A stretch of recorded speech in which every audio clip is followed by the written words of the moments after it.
We'll practice evaluating powers with negative exponents and writing numbers in scientific notation. Here's the problem. Part A, evaluate 2 to the power of negative 3 and explain what the negative exponent does. Part B, write 0.00056 and 4,230,000 in scientific notation. First, let's evaluate 2 to the power of negative 3. A negative exponent means we take the reciprocal of the positive power. So 2 to the negative 3 equals 1 over 2 cubed. 2 cubed is 8, so we get 1/8.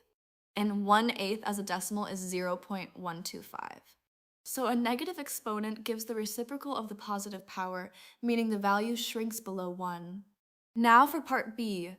First, write 0.00056 in scientific notation. We move the decimal point 4 places to the right to get a number between 1 and 10.